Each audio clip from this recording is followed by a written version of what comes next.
Quem são os destaques da Libertadores 2023? Metade do caminho já foi, hein? Agora tem pela frente 3 rodadas na fase de grupos e nós vamos trazer aqui quem são até agora os destaques, as maiores pedras nos caminhos dos brasileiros e discutir se eles estão sendo surpreendidos. Vem com a gente, o Rotas da Bola, o podcast de futebol internacional de O Tempo Esportes, tá chegando. Tudo sobre futebol internacional. Rotas da Bola.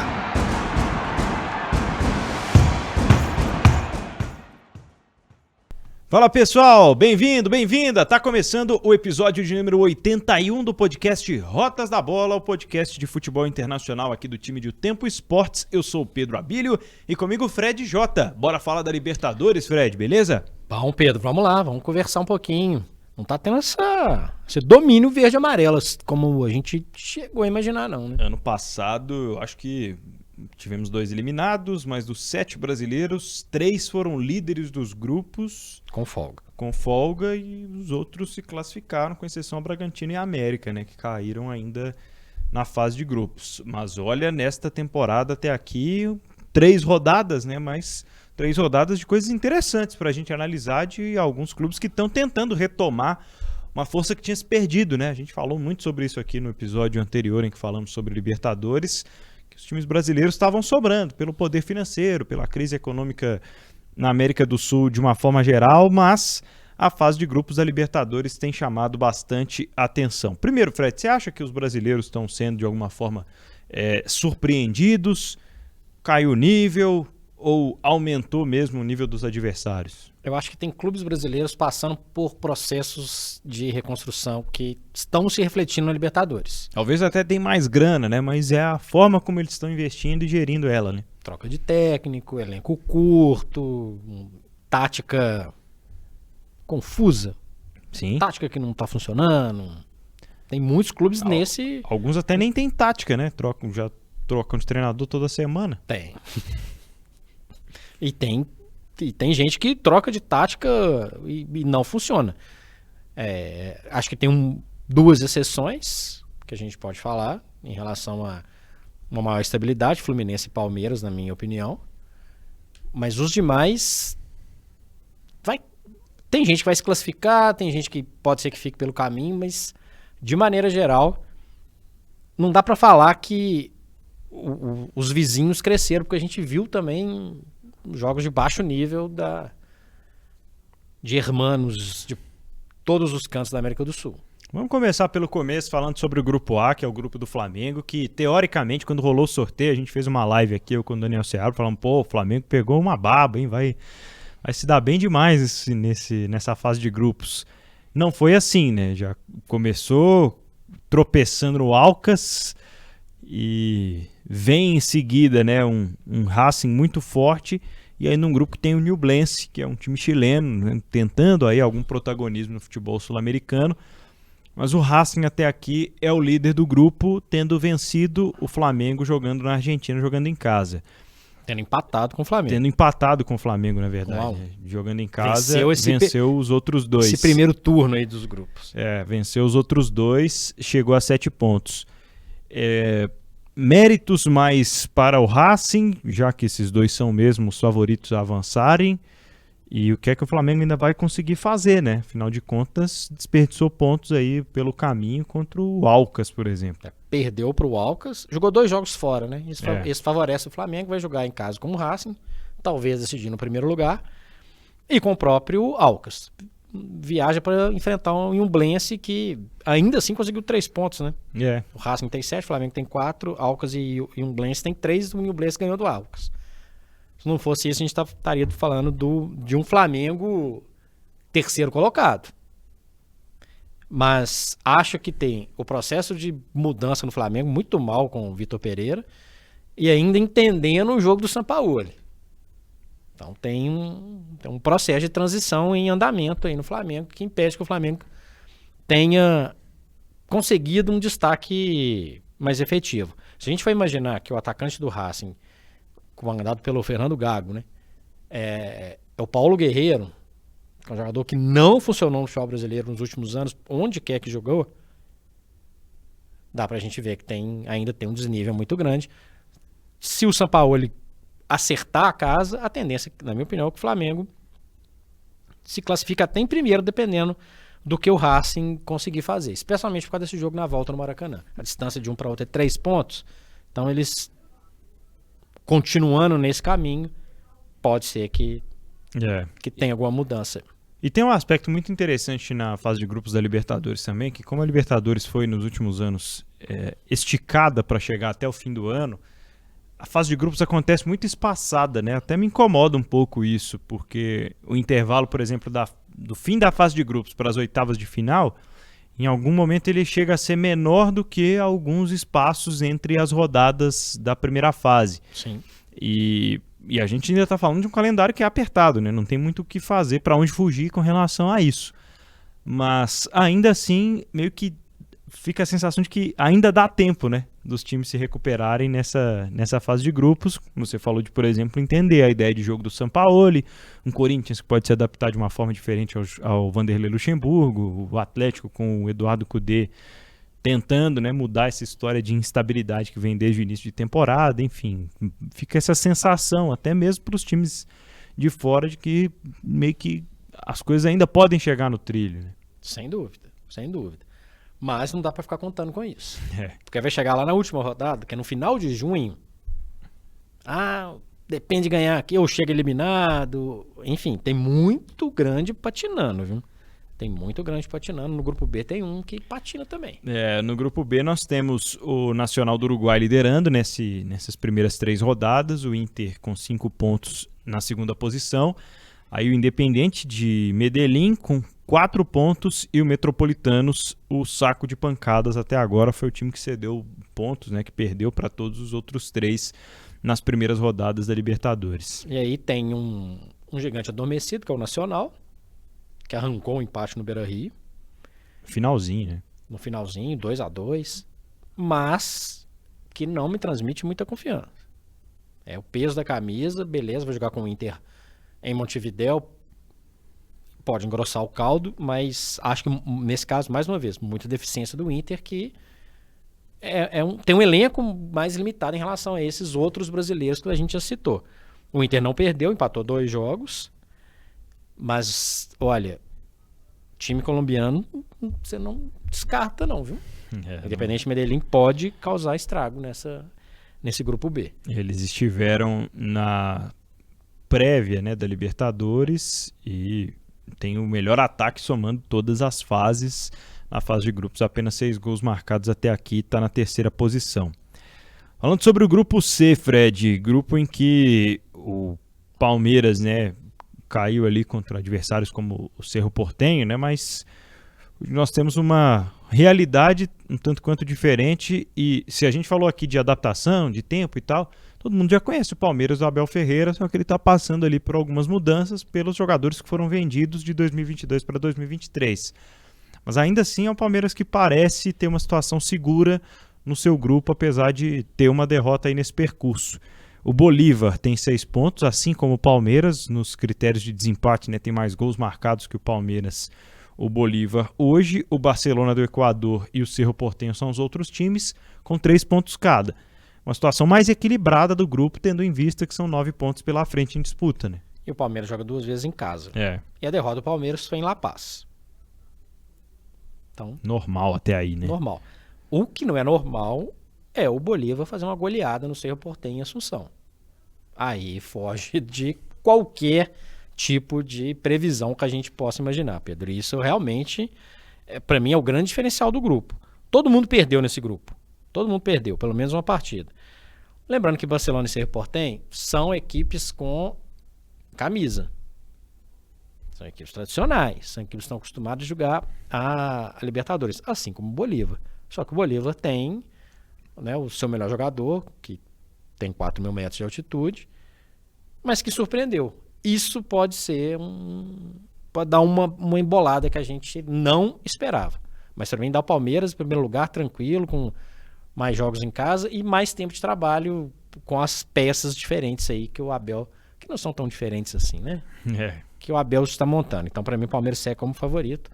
E olho nesse Bolívar que conseguiu uma grande vitória fora de casa. Goleou o Cerro Porteño Assunção, onde que o Fortaleza, por exemplo, que é um time muito ajustado, perdeu. Além de ter perdido em casa. Enfim, a gente imaginava que o Fortaleza estaria aqui e não foi bem assim. É verdade. No grupo D, o único 100% dessa fase de grupos da Libertadores é o Fluminense, 9 pontos. Jogou contra o Strongest, contra o Sporting Cristal e contra o River Plate. Te surpreendeu, Fred, o número de gols? Porque assim, foi um jogo equilibrado, né? Até certo ponto, não dá pra falar que uma goleada dessa é um jogo equilibrado, mas tem uma expulsão determinante e aí depois um Fluminense que deslancha no segundo tempo. Mas você esperava o River tomando tantos gols assim do Fluminense? Tantos gols, não. Uma vitória do Fluminense era bem possível. Uhum. Até pelo momento que o Fluminense vive. E assim, não me estranha a quantidade de gols, me estranha menos do que a quantidade de vezes que o Fluminense chegou na cara do gol. A gente poderia estar falando aqui de 8. O Fluminense chegou na cara do gol 1, 2, 3, 4, 5, toda hora. Toda hora. E ele mostra, por isso que eu tenho o pé atrás em relação ao momento de alguns. O River, ok, que teve a expulsão e que boa parte dos gols foi no final. Com o time já cansado, já desfalcado. Mas tomou 5. O River tomou 10 gols em 3 jogos. Hoje é a lanterna do grupo. Na verdade, o Fluminense tem 9 e todo mundo tem 3. Na minha opinião, o River se classifica. E lá na frente a camisa faz diferença, vai esquecer o 5-1 e vai atrapalhar a vida de alguém. Se vai chegar na final, se vai ganhar, não, acho pouco provável, pelo que eu vi do River até agora. Mas o Fluminense encanta, o Fluminense tem alguns jogadores em estado de graça o tempo inteiro. Reflexo de um trabalho bem organizado do seu treinador. No episódio anterior, no episódio 80 do Rotas da Bola, a gente falou sobre as semifinais de Champions League e falamos sobre o fator casa ser determinante. É outra coisa que pesa muito a favor do River, né, Fred? Provavelmente a melhor, a mais bacana, mais bonita de se ver a atmosfera no momento na América do Sul. É o maior estádio da América do Sul, com as reformas, o Monumental. É 83.200 mais ou menos. E tem sempre, parece que tem 183 todo jogo. Muita bandeira, muita coisa que não pode, né, Pedro? Que às vezes uma bobagem, né? Muita bandeira, muita fumaça. É um clima hostil e um time que tem camisa e que não se assusta com qualquer outro tipo de camisa que vai lá jogar. Por isso que eu acredito que não esperava que o River tomasse 5, mas acredito numa classificação do River no River atrapalhando até lá na frente. E se deixar, a gente sabe o que acontece. É verdade. No grupo E, nós temos o Argentinos Júnior com 7 pontos e o Independente Del Valle do Equador com 6. O Corinthians tem 3 pontos e o Liverpool do Uruguai tem 1 ponto. Aliás, é Liverpool ou Liverpool, Fred? Liverpool. Liverpool do Uruguai. Liverpool é o... Liverpool é de Liverpool. De Liverpool. Esse grupo, a gente... talvez seja uma grande incógnita, o Corinthians na temporada do futebol brasileiro, pela realidade que a gente vive mais próximo aqui, mas tem adversários emergentes, tem principalmente o Independente Del Valle, que pode complicar a turma, principalmente quando joga em casa. Então é um grupo que está todo em aberto aí ainda, né, Fred? E tem uma coisa, a gente pega a tabela do Corinthians, o Corinthians perdeu em São Paulo. Isso é um pipinão. Como é uma pedra no sapato do Corinthians, o tal do Independente dela. Dos brasileiros, né? E na verdade, assim, entenda que eu vou te falar, como é uma pedra no sapato do Corinthians, a Libertadores. Verdade. Exceto pelo título 2012, o Corinthians não tem uma história de grande sucesso na Libertadores. Mudou de técnico. O Luxemburgo estreia com derrota em casa. O Corinthians já tinha perdido uma vez em casa e perde de novo. Ou seja, vai jogar em casa com o Liverpool. E depois vai ter que decidir fora contra os dois que perdeu em casa. Sei não, viu? Acho que subiu no telhado. Vai ter que mostrar um futebol que não mostrou até agora. É verdade. O que ninguém esperava era um Argentinos Júnior tão organizado. A ponto de fazer esses 7 pontos. Essa talvez a grande surpresa, não o Del Valle. Del Valle chegar no Brasil e ganhar de qualquer time brasileiro é super normal. Pode Sim. ser que não seja campeão da Libertadores, mas é normal. Sim. Lembrando que ganhou a Recopa em cima do Flamengo jogando no Maracanã. É. Agora o Corinthians passa por maus bocados. No grupo F, que não temos brasileiros, temos o Colo-Colo tentando voltar a ser um grande Colo-Colo, né? E Tá difícil. tá numa situação complicada, em maus apuros. Deportivo Pereira aparece aí como dos postulantes à classificação. Os dois times têm 4 pontos. Por enquanto, o Monagas tem 1 ponto só e na liderança o Boca Juniors com 7 pontos. Imaginávamos uma vida tranquila para o Boca Juniors, isso vai se desenhando, principalmente pelo futebol que os outros adversários estão mostrando, né, Fred? Não estão mostrando, né? Ou não estão mostrando. Sem encantar. É um Boca sem qualquer encanto. Sim. O Boca tem o Advíncula na lateral. Nada contra o Advíncula, mas assim... É um Boca mediano em relação aos nomes. Tem o Romero no gol, que é um jogador de Copa do Mundo, capaz de decidir partidas. O Rojo, jogadores que em nenhum momento foram extra classe na Europa, mas para o futebol sul-americano faz muita diferença. Mas no todo, não é uma equipe estrelada. É uma equipe que vai lá. É aquele mesmo perfil do River. Vai se classificar no grupo. Não é um favorito à conquista do título, na minha opinião. Mas vai crescendo, Mas vai crescendo. Fica pronto para incomodar, né? Empata aqui, ganha ali e vai avançando. E nunca é bom ter um Boca, assim como o River, no mata-mata. Não é. Não adianta falar que tá embaixo. Não é. Não é bom. E se chegar num caso desse, numa final, por mais que a final seja no Maracanã, é invasão de torcedores, é clima. Mas não é um futebol super legal de ver. E isso até se reflete no que a gente tem visto do futebol argentino como um todo, né? Acho que é um início de campeonato meio confuso, as duas equipes, falamos aqui de Boca e River, nessa condição de equipes que ainda falta alguma coisa, ainda dependem de jogadores que não deixaram nenhuma saudade aqui no futebol brasileiro, exceto o Nath Fernandes, mas são times que ainda precisam melhorar nesse aspecto. E o contraponto é o que a gente já falou também, né? Que ao longo da competição eles vão crescendo e é aí que está o poder de equipes como Boca e River quando não estão vivendo fases tão excepcionais assim no futebol em si. Lembrando que o Boca tem 4 gols só pra gente ter uma ideia. O Fluminense num jogo fez 5. É verdade. No grupo G, grupo de 2 brasileiros, grupo de Atlético Paranaense e Galo. O Atlético Paranaense tem 7 pontos e Alianza Lima na segunda posição com 4 pontos. O Libertad com 3 pontos, assim como o Atlético. O Galo hoje terceiro colocado do grupo. Talvez o Alianza Lima despontando como uma surpresa aí desse grupo, né, Fred? Mostrando um time organizado, que sabe se defender em muitos momentos, perde para o Galo, mas soma ponto contra os outros dois, né? É uma zebra. A gente não imaginava o Aliança, que não ganhava um jogo de Libertadores desde 2012, ganhou do Libertad em Assunção. O Libertad, o fato é que joga as moscas. Não tem torcida e jogou os 2 jogos em casa e perdeu. Verdade. Chegou a deixar uma impressão no Mineirão que poderia ser um adversário mais complicado. Mas fez 1-0 e se defendeu. Quase não viu o campo de ataque também na primeira rodada. E num momento ruim do Galo. É importante dizer isso. Por um momento esse grupo ia ficar completamente equilibrado, né? Tava 1-1 Libertad e Atlético Paranaense. O Libertad ia ter 4 pontos, o Atlético Paranaense ia ter 5. Acho que continua equilibrado. A decepção, obviamente, é o Galo. Não encontrou um jeito de jogar ainda que funciona. Acho que é muito exposto, toma muito gol. Quando não toma gol, corre riscos desnecessários. O Kudê não deu uma cara para esse time ainda. Basta acompanhar o que a gente tem falado em um Tempo Esportes há muito tempo. E também não é nenhuma novidade isso que eu estou falando. O Atlético corre muitos riscos. Muitos riscos. Vai jogar em Assunção, vai jogar em Lima.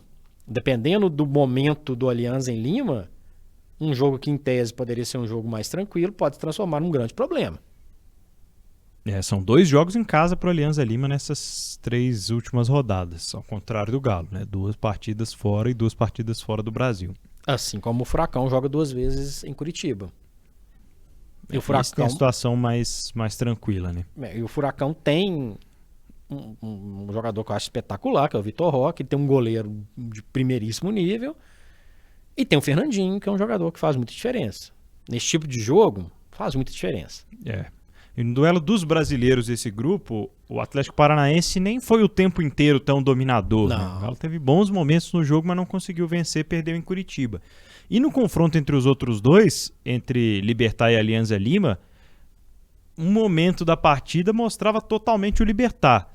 Mas parece que depois do gol deu aquela relaxada e deixou o Alianza Lima remontar e aí já era, né? O Alianza Lima cresceu muito nessa primeira perna de fase de grupos aí. Acho que desse grupo é o time que está mais em alta, assim. Sim. O Atlético Paranaense está vivendo um bom momento, o Galo ainda meio instável, mas o Alianza Lima é o que mais se valoriza nessas 3 primeiras rodadas. Lembrando que só o Galo não conseguiu fazer remontada contra o Libertad. O Libertad começa vencendo os 2 jogos em casa e perde os 2. Então, para mim, é uma equipe instável. O Galo tem total condição de chegar e vencer no Paraguai. Mas antes faz uma decisão no Mineirão, ou Independência talvez, precisa vencer o Furacão para entender o que ele vai fazer daqui para frente. Se vai se contentar de repente com uma nova derrota, aí vai se preocupar com garantir o 3º lugar e vai jogar Sul-Americano. O Atlético tem pouco tempo para recuperar o seu jogo. Lembrando que já venceu o Furacão em casa pelo Brasileiro. Situação diferente, clima diferente, muita coisa diferente. Mas o Galo precisa fazer alguma coisa para ser o diferencial e vai ter que ser nesse jogo em casa, o último que joga em casa contra o Atlético Paranaense, que depois sai 2 vezes. Seria muito decepcionante chegar ao segundo semestre eliminado da Libertadores para inaugurar o seu estádio, né? Não jogar no primeiro ano do seu estádio, sabendo que jogou a primeira parte da temporada a Libertadores, que lutou na pré-Libertadores para estar na fase de grupos e inaugurar o estádio não estando mais na Libertadores. Grupo H, grupo de Nacional da Colômbia, o Atlético Nacional de Medellín, 7 pontos, um dos grandes destaques também até aqui da Libertadores, vamos falar sobre esse time. O Olímpia com 5 pontos, Patronato e Melgar, 3 e 1 ponto respectivamente. O Olímpia a gente já falava do peso da camisa, desde o sorteio e tal, mas um time que ainda precisa mostrar muita coisa. Normal. Sobre o Nacional de Medellín, aí sim uma equipe que pode vir a fazer alguma coisa no mata-mata, né? Equipe que tem o dedo de Paulo Tuori. É um time que esse é um fator campo dos mais pesados da América do Sul. O Atanásio Girardot não é um lugar legal para quem vai visitar, não. Tá dentro do script, Pedro. O Atlético Nacional é melhor, o Olímpia tem o peso da camisa e tem uma tradição que aí, nesse caso, faz diferença diante do Patronato, que é uma equipe de 2ª divisão no futebol argentino, e do Melgar, que é do futebol peruano, que, né, que tem pouco a mostrar. Né? Impressionante como o Peru, que conseguiu se classificar para uma Copa do Mundo, foi finalista de Copa América, não consegue ter um clube minimamente capaz de fazer uma campanha decente numa Libertadores. Não vai ser o Melgar. Que perdeu para o Patronato. O Patronato já... No duelo da Sul-Americana. Duelo da 3ª vaga. E a tendência... O Atlético Nacional, quando larga bem e consegue achar o seu jogo, é um adversário complicadíssimo daí para frente. Se a gente imaginar o cenário agora, tem o Flamengo em 2º lugar, tem o Internacional em 2º lugar. Pode ter confrontos interessantes. Ainda faltam 3 jogos, muita coisa pode mudar, mas se a gente for imaginar as bolinhas ali do sorteio, não tem o River, né? Ajuda. Enfim, tem muita coisa para mexer, mas a gente já consegue ver um norte aí. Como você falou, a distância entre as rodadas é muito grande, então só no final de junho que a gente vai poder bater o martelo sobre o que aconteceu nesses grupos. Muito bem, este Rotas da Bola especial falando da primeira parte da fase de grupos da Conmebol Libertadores. E agora, claro, a gente dá aquela dica esperta para você que acompanha futebol e é bom de palpite. Você precisa conhecer a KTO.com. Lá na KTO, pessoal, o melhor e mais seguro site para você apostar e se divertir. tem Copa do Brasil, Brasileirão, Champions League e também, com certeza, os jogos da Libertadores, além de várias outras modalidades, viu, Fred? Pois é, lembrando que na KTO 2x0 é goleado. 2x0 na América do Sul, quando você arrumar, de repente, você não perde o jogo não. Viu? Então é isso mesmo. Se os times que você postou abrir 2x0, a KTO paga na hora com um ganho antecipado. Faça seu cadastro em kto.com e utilizando o cupom OTEMPO, você tem 20% de bônus no primeiro depósito. E eu tava navegando na kto.com nesses dias, Fred, e além dos jogos, né, que o pessoal pode apostar ocasionalmente, e vários mercados rápidos ou os mercados tradicionais dentro de cada um dos jogos, tem também os mercados de longo prazo. Então o pessoal já pode apostar, por exemplo, 3 rodadas já aconteceram, em quem vai se classificar para as oitavas de final. Isso pode ser, você pode ir lá e apostar em quem vai ser o primeiro de cada um dos grupos, ou você pode ir no kto.com e apostar lá, vou pegar aqui o Internacional, acho que o Inter ainda vai se classificar. Vou pegar aqui o Corinthians, deve estar com a odd generosa aí para se classificar. Pode acontecer. Então são essas nuances aí que tem lá no site da KTO. Muito legal para o pessoal apostar, né, em cada grupo ou individualmente em cada equipe nos mercados de longo prazo, tendo em vista que ainda tem 3 rodadas pela frente. É muita combinação que pode ser feita na KTO e também na classificação dos grupos. Então, dê seus palpites na kto.com, onde a diversão acontece, Pedro Apio. Rotas da Bola, falando hoje sobre a Libertadores. Separei aqui algumas estatísticas individuais ou coletivas, né? Algumas situações que estão rolando na Libertadores, Fred. O pessoal ouviu falar do Pabon lá em São Paulo, eles até mandam um canhão pra cá nesse momento, mas é o artilheiro da Libertadores, 6 gols, atacante colombiano do Atlético de Medellín, do Atlético Nacional, que falamos há pouco, que lidera o grupo H. Tem jogadores que jogam em determinado local, Pedro. Não tem jeito. Não tem jeito, cara. Isso aí a gente já viu. Sornosa. Pois é. É um exemplo, né? O Pabon é mais um deles. Não vai enfrentar o São Paulo em algum momento dessa Libertadores. É, importante dizer. Entende? Então não vai ter lei do ex. Mas é um jogador que pode surpreender. Acho que tem potencial. Talvez chegou no futebol brasileiro no momento errado para ele. Aliás, esses dias me encontrei com o Hernan Barcos no Independência, transmitindo um jogo da Libertadores, né? Veio com o Alianza Lima enfrentar o Atlético, ficou no banco o jogo inteiro, né? Mas super simpático, se lembrou de todo mundo da imprensa de BH, de todo mundo que já o conhecia, né? Do período em que defendeu o Cruzeiro. Atacante muito badalado também no Palmeiras, aqui no futebol brasileiro, e sempre muito gentil. E um detalhe é que a Conmebol nesses jogos ela estabelece tantos detalhes para os seus protocolos. Não tinha nenhum jornalista cobrindo o Alianza Lima, nenhum jornalista peruano aqui, tinham poucos jornalistas peruanos, mas não tinha nenhum na zona mista. Ainda assim, os delegados ali da Conmebol faziam questão de que os jogadores pelo menos passassem em frente ao banner, caso alguém quisesse chamar, né? Alguns brasileiros acabaram falando com o Barcos, ele até falou com a Giovana Pires, né, aqui do time do Tempo Esportes, mas nada em especial, assim, os jogadores ainda assim eram obrigados, meio que constrangedor, né? Depois de uma derrota, o cara tá doido para entrar no ônibus, o assessor tinha que insistir com eles para darem a volta e passarem ali em frente ao banner. Protocolos que a gente sabe que acontecem nessas competições internacionais. O melhor ataque, Fred, como eu falei, né? O Independiente Medellín não está na zona de classificação, mas passou pela prévia, já fez 6 gols na fase de grupos e teve outros 7 gols nessa fase prévia, por enquanto 13 gols é o time que mais marcou gols. Mas essa fase prévia, ela conta muito nessa circunstância. Tanto que o Paulinho briga pela artilharia, né? Sim. Com 5 gols, um a menos apenas que o Pabon nesse momento. Pois é, isso é uma preocupação nesse momento, por mais que não conte o que acontece, não dá pra gente falar o que aconteceu só nos grupos, é um problema que o Internacional vai ter que resolver, porque vai ter um jogo decisivo com o Independiente Medellín. Que não tem essa obrigação que o Inter tem de se classificar. O Inter sair é um desastre pro Inter. É uma pressão danada pro DIN, Mano, né? Menezes. Deportivo Independente Medellín. É verdade. Pra ele não é esse problema todo, não. A melhor defesa até aqui é do Huracan, apenas 1 gol sofrido, mas Não precisa explicar. não precisa explicar. Já voando, e a pior defesa do Sporting Cristal, que até agora sofreu 10 gols. O River Sofreu 10 gols. Libertadores. O River também, né? O River sofreu 10 gols, 5 do Fluminense. O Sporting Cristal também teve a colaboração do Fluminense nessa quantidade de gols e vai tomar mais gol no Maracanã. Então, depois a gente vai discutir. Tomou lá já em Lima e deve tomar mais no Maracanã. Como o Fluminense tem contribuído para essas situações, né?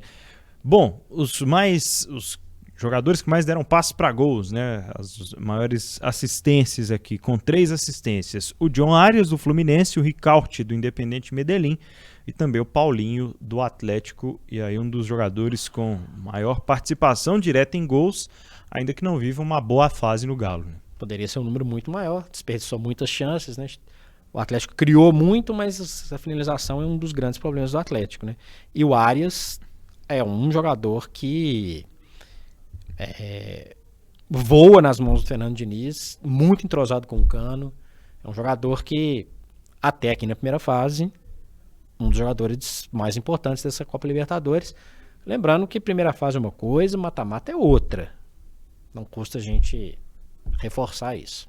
A fase de grupos deixou até aqui para mim, Fred, a sensação de que realmente os brasileiros estão fazendo um esforço muito grande para se estabelecer na temporada, enquanto os adversários ainda não chegaram no mesmo poder de investimento e não conseguiram alternativas para se igualar tecnicamente quando não tem esse mesmo poder de investimento.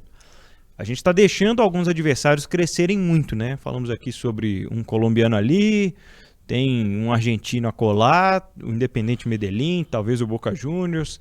O River Plate tem um bom time, né? Mas ainda não engrenou. Mas ainda assim parece que alguns dos brasileiros mais organizados têm que tem que avançar muito pouco para dominarem o mata-mata da Libertadores, como foi nos últimos anos, né? E a gente pensando no intervalo de 2 meses praticamente, é um campeonato completamente diferente. Em breve, aí a coisa muda de figura. É isso. Comebol Libertadores em destaque aqui no Rotas da Bola. Se você quer participar, quer cornetar, é só mandar a sua mensagem pra gente aí no youtube.com/otempo. Em vídeo aqui o podcast de O Tempo Esportes falando sobre a Comebol Libertadores, episódio 33 em vídeo, episódio 81 no seu agregador preferido, também lá no tempo.com.br. Exatamente, muita coisa pra gente falar. Quando começa a funilar, e a fase de grupos vai afunilar rapidinho, aí a gente gosta mais ainda, né, Pedro? Com certeza. Um abraço pra você, Fred Jota. Até a próxima. Valeu, pessoal.